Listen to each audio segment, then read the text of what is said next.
an end to arm control census அப்படிங்கிற article consensus அப்படிங்கிற article நம்ம பார்க்கலாம். இதுக்கு பேக்ரவுண்ட் நம்ம வந்து கோல்டு வாரை பற்றி நம்ம பார்க்கலாம். ஸோ 1980s வந்து கோல்டு வார் டென்ஷன்ஸ் வந்து உச்சத்தில் இருந்துச்சு. ஸோ அதில் வந்து யூஎஸும் வந்து ரஷ்யாவும் யூஎஸ்எஸ்ஆரும் வந்து மாற்றி மாற்றி வந்து ஆர்ம்ஸை வந்து அவங்க வந்து பில்டப் பண்ணிட்டு இருந்தாங்க. ஃபார் எக்ஸாம்பிள் வந்து ஆப்கானிஸ்தானில் வந்து சோவியத் வந்து ஆப்கானிஸ்தானில் 1979 வந்து சோவியத் மிலிட்டரி இன்டர்வென்ஷன் ஆப்கானிஸ்தானில் இருந்துச்சு. இதுக்கு எதிராக வந்து யூஎஸ்ஏ வந்து பாகிஸ்தான் ஹெல்ப்போட ஜிகாதிஸ்ட்டுக்கு வந்து ஃபண்ட் பண்ணாங்க அந்த வந்து சோவியத் மிலிட்டரிக்கு அகென்ஸ்டாக. அதே மாதிரி ரொனால்ட் ரீகன் வந்து யூஎஸ்ஆரை வந்து ஈவில் எம்பையர்னு சொல்லி கூப்பிட்டாரு. அதுக்கப்புறம் வந்து ஸ்பேஸ் வாரையும் அவர் இனிஷியேட் பண்ணார். யூரோப்பில் பார்த்தீங்கன்னா வந்து சோவியத் வந்து டிப்ளாய்மெண்ட்ஸ் SS-20 மிசைல்ஸை வந்து சோவியத் ரஷ்யா வந்து டிப்ளாய் பண்ணிட்டு இருந்தாங்க. யூஎஸ் வந்து அதை பேலன்ஸ் பண்ணுற விதமாக பெர்ஷிங் 2 அண்ட் க்ரூஸ் மிசைல்ஸை வந்து அங்கே டிப்ளாய் பண்ணுச்சு. இது மாதிரி ஆர்ம் கண்ட்ரோல் ரேஸ் வந்து அன்கண்ட்ரோலாக போக ஸோ அதை பற்றின வந்து டாக்ஸ் வந்து ஆரம்பிச்சிச்சு. 1985 வந்து ஆர்ம் கண்ட்ரோல் நெகோசியேஷன் வந்து 3 ட்ராக்ஸில் போணுச்சு. ஃபர்ஸ்ட் ட்ராக் என்னென்னா வந்து 5500 கிலோமீட்டருக்கு ரேஞ்சுக்கு மேலே உள்ள ஸ்ட்ராட்டஜிக் வெப்பன்ஸை பற்றி அவங்க பேசினாங்க. இதில் சைன் ஆனது தான் வந்து ஸ்டார்ட் அக்ரிமெண்ட் 1991 சைன் ஆனிச்சு. இது வந்து போத் சைட்ஸுமே வந்து 1600 ஸ்ட்ராட்டஜிக் டெலிவரி வெஹிக்கிள்ஸ் அண்ட் வந்து 6000 வார் ஹெட்ஸ்க்கு மேலே வச்சுக்கக்கூடாது அப்படிங்கிற அந்த போத் சைட்ஸுமே வந்து லிமிட் பண்ணாங்க. ரெண்டாவது செகண்ட் ட்ராக் என்னென்னா வந்து இது வந்து இன்டர்மீடியட் ரேஞ்ச் மிசைல்ஸ், அதாவது வந்து 500 கிலோமீட்டர்லேருந்து 5500 கிலோமீட்டருக்குள்ளே உள்ள வந்து மிசைல்ஸை பற்றி உள்ளது. இது வந்து யூரோப்பியன்ஸ் வந்து பர்டிகுலராக வந்து கன்சர்ன் பண்ணிச்சு. ஸோ இது வந்து இந்த செகண்ட் ட்ராக்கோடைய வந்து நெகோசியேஷன் வந்து எதில் முடிஞ்சுன்னா INF Treaty 1987 முடிஞ்சு. ஸோ இவங்க வந்து இந்த ரேஞ்சுக்குள்ளே வந்து உள்ள அத்தனை மிசைல்ஸுமே வந்து அவங்க கிரவுண்ட் பேஸ்டு மிசைல்ஸை வந்து எலிமினேட் பண்ண வந்து அவங்க ஒத்துக்கிட்டாங்க. நெக்ஸ்ட் மூணாவது ட்ராக் வந்து நியூக்ளியர் அண்ட் ஸ்பேஸ் ட்ராக்ஸ் பற்றி போணுச்சு. இது என்னன்னா வந்து சோவியத்துக்கு வந்து யூஎஸ் உடைய ஸ்ட்ராட்டஜிக் டிஃபென்ஸ் இனிஷியேட்டிவ் மேலே சில கன்சர்ன்ஸ் இருந்துச்சு. அதை அட்ரஸ் பண்ணுறது தான் இந்த மூணாவது ட்ராக். இந்த ஸ்ட்ராட்டஜிக் டிஃபென்ஸ் இனிஷியேட்டிவ்னா என்ன அப்படின்னு சொல்லிட்டு பார்க்கலாம். இது என்னன்னா வந்து ரொனால்ட் ரீகனுக்கு இதை வந்து அனௌன்ஸ் பண்ண ரொனால்ட் ரீகனுக்கு வந்து மியூச்சுவல் அஸ்யூர்ட் டிஸ்ட்ரக்ஷன் அப்படின்னா என்னன்னா வந்து இப்போ நியூக்ளியர் வெப்பன்ஸ் 2 கண்ட்ரிஸ் வந்து இப்போ யூஎஸ் இருக்கட்டும் யூஎஸ்ஆ இருக்கட்டும் 2 கண்ட்ரிஸ் வந்து யூஸ் பண்ணாங்கன்னா அந்த யூஸ் பண்ண 2 கண்ட்ரிஸுமே வந்து அழிஞ்சு போயிடும் அப்படிங்கிறத மியூச்சுவல் அஸ்யூர்ட் டிஸ்ட்ரக்ஷன்ஸ். ஸோ வந்து இதில் யாருக்கும் பெனிஃபிட் இருக்காது அப்படிங்கிறது தான் இதோடைய வந்து ஓக்கல் கிரிட்டிக்காக வந்து ரொனால்ட் ரீகன் வந்து இருந்தார். ஸோ அவர் வந்து என்ன சொன்னார், சயின்டிஸ்டையும் இன்ஜினியர்ஸையும் கூப்பிட்டு வந்து நீங்கள் வந்து ஒரு சிஸ்டத்தை டெவலப் பண்ணுங்கள், அது வந்து நியூக்ளியர் வெப்பன்ஸை வந்து அப்சல்யூட்டாக மாற்றிடணும், அது மாதிரி ஒரு வந்து சிஸ்டத்தை யூஸ் பண்ணுங்கள். ஸோ அதனால் வந்து நம்ம வந்து நியூக்ளியர் வெப்பன்ஸ் யூஸ் பண்ணால் வந்து எதுவும் ஆகாது அப்படிங்கிற மாதிரி வந்து அதுதான் அந்த ஸ்ட்ராட்டஜிக் டிஃபென்ஸ் இனிஷியேட்டிவ்.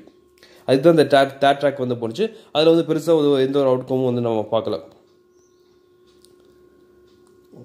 ஸோ இந்த மாதிரி அந்த நெகோசியேஷன்ஸால் வந்து போடப்பட்ட ட்ரீட்டியில் வந்து ஒன்றா வந்து யூஎஸ் வந்து யூனிலேட்டராக வந்து வித்ரா பண்ணிட்டு இருக்கு. ஃபார் எக்ஸாம்பிள் வந்து ஆன்டி பேலிஸ்டிக் மிசைல்ஸ் ட்ரீட்டி 1972 போடப்பட்டது. அது யூஎஸ்ஏ வந்து 2001 வந்து அதை வித்ரா பண்ணிக்கிச்சு. இன்னொன்று வந்து INF Treaty intermediate range nuclear force treaty. இந்த ட்ரீட்டி வந்து 1997 போடப்பட்டது. இந்த ட்ரீட்டியை வந்து இதோட அப்ஜெக்டிவ் வந்து அவங்க வந்து 1991 வந்து இதை வந்து அச்சீவ் பண்ணாங்க. பட் வந்து யூஎஸ்ஏ வந்து August 2 வந்து இதை வந்து வித்ரா பண்ணிடுச்சு. Next new strategic arms reduction treaty. இது வந்து 2010 வந்து சைன் பண்ணப்படுச்சு ஒபாமா காலத்தில். இது வந்து 2021 வந்து இது லேப்ஸ் ஆகிடும். ஸோ பட் வந்து என்ன வந்து 2 கண்ட்ரிஸும் நினச்சா வந்து 5 இயர் எக்ஸ்டெண்ட் பண்ணலாம். பட் ஆல்ரெடி வந்து ட்ரம்ப் வந்து பேட் டீல்னு ஏற்கனவே சொல்லிட்டாரு. இன்னொன்று வந்து 2020 வந்து எலெக்ஷன்ஸ் நடக்கும். அதில் வந்து ட்ரம்ப் வந்து தேர்ந்தெடுக்கப்பட்ட அதுக்கப்புறம் 2021 இந்த டீலை பற்றி பேசிக்கலாம் அப்படின்னு சொல்லிட்டாரு. பட் வந்து அவர் நிச்சயமாக வந்து இந்த டீலை வந்து கேன்சல் தான் பண்ணுவார். இந்த நியூ ஸ்டார்ட் அப்படிங்கிறது ஸ்டார்ட் ஃப்ரேம்வொர்க் 1991 போடப்பட்டதுக்கான வந்து சக்ஸஸாக தான் இந்த நியூ ஸ்டார்ட். அதை வந்து பின்னாடி பார்க்கலாம்.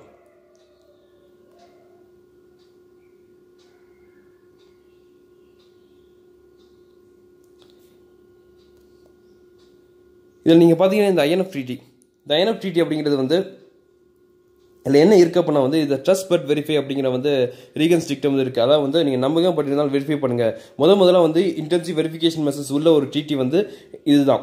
ஸோ இதில் வந்து ஆன்சைட் இன்ஸ்பெக்ஷன்ஸ் கூட வந்து உண்டு. ஏன் இந்த INF Treaty வந்து 2 பேரும் வந்து விட்டு விலகிறாங்க அப்படின்னு நம்ம பார்க்கும்போது ஃபர்ஸ்ட் ஆஃப் ஆல் வந்து ஒரு ரீசன் வந்து அலிகட் வயலேஷன்ஸ். ரஷ்யா வந்து நோவேட்டர் 9M 729 மிசைலை வந்து அவங்க டெஸ்ட் பண்ணாங்க. அதோடைய ப்ரொடக்ஷன் ஆரம்பிச்சும் போது ஒபாமா அட்மினிஸ்ட்ரேஷன் 2014 வந்து இதை வந்து அவங்க சொன்னாங்க, இது மாதிரி வந்து இந்த டிடியை நீங்கள் வயலேட் பண்ணீங்க அப்படிங்கிறது. இதுக்கு வந்து அப்போ ரஷ்யா சொன்னிச்சு, நீங்களும் இந்த டிடியை வயலேட் பண்ணீங்க. ஃபார் எக்ஸாம்பிள் வந்து போலாந்து அண்ட் ரொமானியாவில் வந்து டியூயல் பர்பஸ் லான்ச்சஸ் வந்து யூஸ் பண்ணீங்க. டியூயல் பர்பஸ் லான்ச்சஸ் அதாவது சிவிலியன் டியூயல் பர்பஸ்லாம் வந்து சிவிலியன் பர்பஸுக்கு இருக்கும், தேவைப்பட்ட நம்ம மல்டி பர்பஸுக்கு மாற்றிக்கலாம். ஸோ வந்து தேவைப்பட்ட வந்து டொமஹாக் மிசைல்ஸாக வந்து நீங்கள் ரீகான்ஃபிகர் அதை பண்ண முடியும், நீங்களே இதை வயலேட் பண்ணீங்க அப்படின்னு சொல்லிட்டு வந்து ரஷ்யா சொன்னிச்சு. நெக்ஸ்ட் என்ன, சைனீஸ் ஃபேக்டர். யூஎஸ் உடைய வந்து 2017 நியூக்ளியர் செக்யூரிட்டி ஸ்ட்ராட்டஜியாக இருக்கட்டும், 2018 நியூக்ளியர் போச்சர் ரிவ்யூவாக இருக்கட்டும், ரெண்டுமே வந்து சைனா வந்து ஸ்ட்ராட்டஜிக் காம்படிட்டராக ஐடென்டிஃபை பண்ணியிருக்காங்க. சைனாவோட 95% of ballistic and cruise missiles வந்து ஐஎன்எஃப் ரேஞ்சில் இருக்குது. இது வந்து யூஎஸ்ஏ வந்து சைனாவை கம்பேர் பண்ணும்போது இது வந்து டிஸ்அட்வான்டேஜ் தான் வைக்கும்.